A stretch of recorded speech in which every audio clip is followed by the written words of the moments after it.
Vastu tips आपण बगीचारे एही सब गछ लगांतु मिलिबा शुभ फल। घरर बाहरे बाड़ी बगीचारे लोके नाना प्रकार वृक्षलता निज पसंद अनुसार लगाई थांती, किंतु एही वृक्षलता को जदि वास्तु अनुसार नियम को मानि रोपण करा जाए तेबे अनेक शुभ फल मिलता है। तेबे आसंतु से विषय नजर पकेइबा। परिवेश कहिले आम चारिपाखरे थिबा गछलता वातावरण परिष्कार परिच्छन्नता को बुझाए। परिवेश एवं परिस्थितिर प्रभाव मनीष जीवन उपरे पड़े। कथारे अछि गाँ परिमल धोबा तुठरू। एही उक्तिर अर्थ हेउची जदि गाँर धोबा तुठ परिष्कार तेबे से गाँर परिवेश शुद्ध। ठीक सेहीपरि भूखंड भवन परिवेश को देखि अनुमान करा जाई पारे जे घरर ऊर्जा केते भल कि मंद।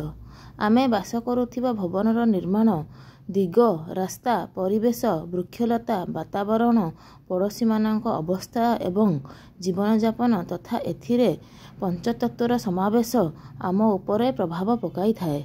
वास्तुशास्त्र रे वृक्षलतांक माध्यम अनेक दोष निवारण कथा मत्स्य पुराण रे वर्णना करा जायछि।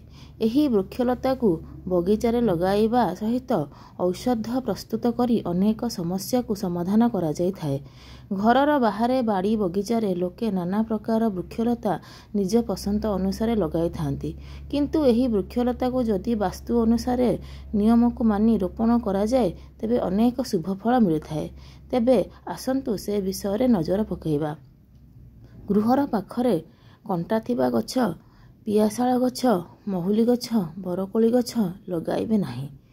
गृहरे जदि अशुभ गछ अछि तेबे एहाकू विधानर सह उपाड़ी अन्यत्र किछि शुभ गछ जेमिति अशोक गछ नागेश्वर गछ आदि गछ लगाइले भल।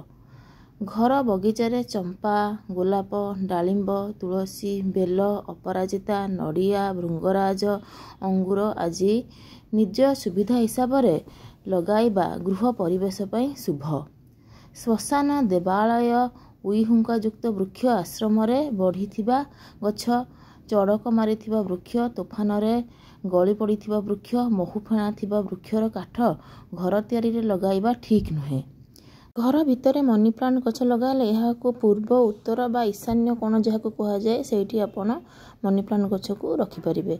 वास्तुशास्त्र मतरे पूर्व दिगरे बड़ वृक्ष रहिबा उचित नुहे, कारण सूर्यଙ୍କ किरण सीधा सड़क घर भितर को आसीबारे असुविधा होइथाए। जदि आपनको वीडियोटी भल लागिला ताहाले एमती नुआ वीडियो देखिया पे चैनल टी को सब्सक्राइब एवं वीडियोटी को शेयर कर दियंतु। हर हर शंभु। ओम नमो भगवते वासुदेवाय।